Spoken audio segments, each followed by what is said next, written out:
দেখো তো এইভাবে কোনোদিনও পিঠে বানিয়ে খাওয়া হয়েছে? পাকা তালের এই সিজনে একবার হলেও এই পিঠেটা বানিয়ে দেখো। একটু অন্যরকম ভাবে তালের এই পিঠেটা বানালে পুরো অমৃতের মতো খেতে লাগবে। এই পিঠে বানিয়ে কয়েকদিন ধরে রেখেও খাওয়া যায়, একদমই নরম তুলতুলে, মুখে দিতেই মিশে যাবে। নমস্কার বন্ধুরা, আমার আরো একটা রেসিপিতে তোমাদের সবাইকে স্বাগত জানাই। খুবই সহজভাবে এই পিঠেটা বানানোর জন্য কড়াই গরম করে নিয়ে নিলাম হাফ বাটি তালের পাল্প। এরপর ফ্লেমটাকে মিডিয়ামে রেখে তালের পাল্পটাকে 1 থেকে 2 মিনিট একটু ফুটিয়ে নেব। তাতে তালের মধ্যে যদি একটু তেতো ভাব থেকে থাকে তাহলে সেটা কিন্তু কেটে যাবে। 2 মিনিটের মতো একটু ফুটিয়ে নেওয়ার পর দিয়ে দিচ্ছি একদম অল্প পরিমাণে লবণ, হাফ চামচ দিয়ে দিচ্ছি চিনি, মৌরি দিয়ে দিচ্ছি 1/4 টিস্পুন, 5টা কাজু ভাঙা ভাঙা করে ঠিক এইরকম ভাবে একটু গুঁড়ো করে নিয়েছি, সেটা এর মধ্যে দিয়ে দেব। আর দিয়ে দিচ্ছি 2 চামচ নারকেল বাটা। কোরানো নারকেলটাকে মিক্সি ছোট জারটার মধ্যে নিয়ে একবার একটু ঘুরিয়ে নিয়েছিলাম। তোমরা চাইলে কিন্তু কোরানো নারকেলটাও ব্যবহার করতে পারো। এরপর সমস্ত কিছুকে খুব ভালো করে মিশিয়ে নিয়ে আরও একটু ফুটিয়ে নেব। এই পিঠেটা ঝটপট তৈরি করে নিতে পারবে, একদমই হাতে গুনে কয়েকটা উপকরণ দিয়ে আর খুবই কম সময়ের মধ্যে। একদমই সহজ তৈরি করা, খেতেও দারুণ লাগে। বিশ্বাসই হবে না তাল দিয়ে যে এত সুন্দর পিঠে বানিয়ে নেওয়া যায়। সমস্ত কিছুকে খুব ভালো করে মেশানো হয়ে গেলে দিয়ে দেব হাফ বাটি জল। জলটা কিন্তু খুব বেশি ব্যবহার করা যাবে না, অল্প একটুই ব্যবহার করতে হবে। সমস্ত উপকরণগুলো একটা কাপ বা বাটির মাপ করেই নিতে হবে। জল দিয়ে সবকিছুর সঙ্গে একটু ভালো করে মিশিয়ে নেব।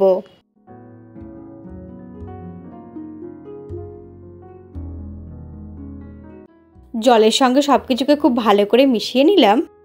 এখন এর মধ্যে দিয়ে দেব হাফ বাটি সুজি। আমরা যেই বাটির মাপ করে তালের পাল্প নিয়েছিলাম সেই বাটির মাপ করেই সুজিটা দিয়ে দিলাম। সুজিটা দিয়ে তালের পাল্পের সঙ্গে খুব ভালো করে মিশিয়ে নিতে হবে, আর ফ্লেমটা কিন্তু একদম লোতে রাখতে হবে।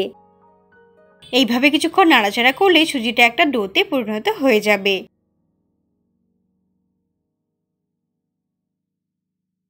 নাড়াচাড়া করতেই কিছুক্ষণ পরেই একটা ডোতে পরিণত হয়ে গেছে। কিছুক্ষণের মধ্যেই খুব সুন্দরভাবে ডো তৈরি হয়ে গেছে। খুব ভালো করে নেড়েচেড়ে এইভাবে একটু শুকিয়ে নিলাম। পুরো মিশ্রণটাই যখন এক জায়গায় হয়ে যাবে তখন বুঝতে হবে ডোটা আমাদের একদম তৈরি হয়ে গেছে। এরপর ফ্লেমটা অফ করে দিয়ে এই সুজির ডোটাকে হালকা ঠান্ডা হলে একটা প্লেটের মধ্যে নিয়ে নেব। ডোটাকে একটা প্লেটের মধ্যে নিয়ে নিয়েছি। এরপর আমরা দিয়ে দেব 1 থেকে 2 চামচের মতো আমুল দুধ। আমি এখানে 1 চামচের মতো ব্যবহার করলাম, তোমরা চাইলে আরও একটু বেশি পরিমাণেও ব্যবহার করতে পারো। আমরা আগে আমুল দুধটা দিতে ভুলে গেছিলাম, তাই এখন আমুল দুধটা ব্যবহার করছি।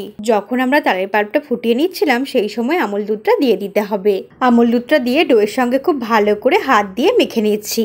ডোটা যেহেতু শুধুমাত্র তাল আর সুজি দিয়ে তৈরি তাই খুবই নরম হয়, আর তার জন্য আমুল দুধটা মেশাতে কোনো অসুবিধাই হলো না। খুব সহজেই খুব সুন্দরভাবে মিশে গেছে। এরপর আমরা পিঠের শেপগুলো দিয়ে দেব। তার জন্য এই ডোটা থেকে অল্প অল্প করে নিয়ে প্রথমে গোল করে তারপর লম্বা করে নিয়ে পিঠের শেপটা দিয়ে দিতে হবে। আমি একটু ছোট সাইজের করে বানিয়ে নিচ্ছি। এগুলো ঠিক চুষি পিঠের মতো দেখতে হবে, তবে চুষি পিঠেগুলো আরো একটু ছোট হয়, এগুলো একটু বড় সাইজের হবে। তোমরা তোমাদের খুশি মতো একটু বড় বা ছোট করেও এই পিঠেগুলো বানিয়ে নিতে পারো। আর বানাতে বানাতে যদি কোনো অসুবিধা হয় তাহলে অল্প একটু ঘি বা তেল লাগিয়েও বানিয়ে নিতে পারো, আবার অল্প অল্প করে চালের গুঁড়ি লাগিয়েও বানিয়ে নিতে পারো। তবে ডোটা যেহেতু সুজি দিয়ে বানিয়েছি তাই কোনো কিছু ছাড়াই খুব সুন্দরভাবে পিঠেগুলো বানিয়ে নেওয়া যাবে।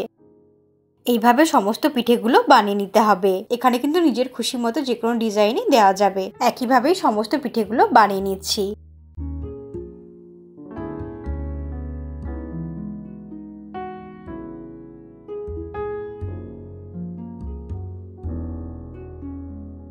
একই রকম সাইজের করে সমস্ত পিঠেগুলো বানিয়ে নিলাম। এগুলো দেখতেও খুব সুন্দর লাগছে আর খেতে তো ভালো হবেই।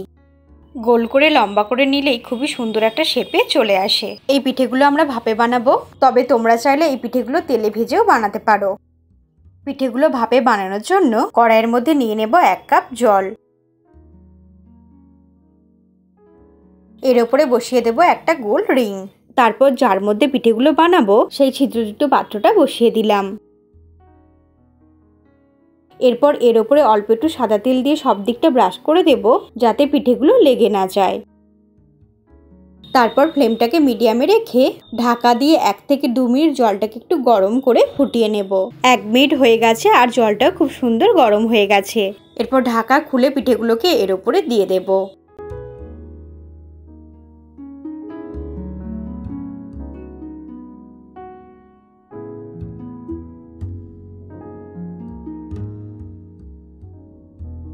সমস্ত পিঠেগুলো দিয়ে এইভাবে একটু আলাদা আলাদা করে ছড়িয়ে দিলাম। এরপর ঢাকা দিয়ে 10 থেকে 12 মিনিট সেদ্ধ হওয়ার জন্য অপেক্ষা করব। আর ফ্লেমটাকে একদম লোতে করে দেব। তবে মাঝখানে একবার একটু চেক করে দেখে নিতে হবে, যদি জলের প্রয়োজন হয় অল্প একটু জল দিতে হবে। 12 মিনিট পরে ঢাকা খুলে ওভেনটাকে অফ করে দিলাম। যখন দেখবে এইভাবে হাত দিলে পিঠের গায়ে কোনো জল লেগে নেই, একটার সঙ্গে একটা লেগেও যাচ্ছে না, আর পিঠের কালারটাও একদম চেঞ্জ হয়ে গেছে, তখন বুঝতে হবে পিঠেগুলো আমাদের একদম তৈরি হয়ে গেছে। এরপর আমরা একটা চিনির শিরা বানিয়ে নেব। তার জন্য কড়াইয়ের মধ্যে নিয়ে নিলাম হাফ বাটি চিনি, নিয়ে নিচ্ছি হাফ বাটি জল, আর দিয়ে দিচ্ছি ফ্লেভারের জন্য একটা এলাচ। এলাচের মুখটা ফাটিয়ে দিয়েছি। এরপর জলটাকে ফুটিয়ে ঘন করব না, হাই ফ্লেমে নাড়াচাড়া করে জলটাকে একটু ফুটিয়ে নেব, যাতে চিনিটা জলের মধ্যে সম্পূর্ণ গুলে যায়। তাই মাঝে মাঝে এইভাবে একটু নাড়াচাড়া করে দিতে হবে। কিছুক্ষণ নাড়াচাড়া করতেই চিনিটা সম্পূর্ণ জলের সঙ্গে মিশে গেছে। এখন ফ্লেমটাকে অফ করে দিয়ে হালকা ঠান্ডা হলে গরম পিঠেগুলোকে চিনির শিরার মধ্যে দিয়ে দেব। আর চিনির শিরাটা কিন্তু হালকা গরম আছে। এই শিরার মধ্যে দিয়ে ভালোভাবে মিশিয়ে দিলাম রসের মধ্যে। পিঠেগুলোর মধ্যে রসটা যাতে খুব সুন্দরভাবে ঢুকে যায়, তাই ঢাকা দিয়ে এইভাবে 5 মিনিট রেখে দেব। 5 মিনিট হয়ে গেছে, ঢাকা খুলে নিচ্ছি। আর পিঠেগুলোর ভেতরে রসটাও খুব সুন্দরভাবে ঢুকে গেছে, আর এইগুলো ফুলে অনেকটাই বড় হয়ে গেছে, আর খুব সুন্দর নরম তুলতুলে হয়ে গেছে। তালের সিজনে একবার হলেও বানিয়ে দেখবে, দারুণ লাগবে খেতে। পিঠেগুলো দেখতে কতটা লোভনীয় লাগছে, একদমই নরম তুলতুলে, মুখে দিলেই মিশে যাবে, ভিন্ন স্বাদের, দারুণ লাগবে খেতে। এরপর এগুলোকে একটা প্লেটের মধ্যে তুলে সাজিয়ে নিচ্ছি। আমি আমার চ্যানেলে এইরকম সহজ সহজ রেসিপি দিয়ে থাকি। রেসিপিটা ভালো লাগলে লাইক করে দিও, আর চ্যানেলটাকে সাবস্ক্রাইব করে তোমরা আমার পাশেই থেকো। তাহলে এইরকমই টেস্টি টেস্টি খাবারের ভিডিও সবার আগে তোমার কাছেই পৌঁছে যাবে। তোমরা ভালো থেকো আর সুস্থ থেকো। তোমাদের সঙ্গে আবার আমার দেখা হবে নতুন ধরনের কোনো রেসিপির সঙ্গে।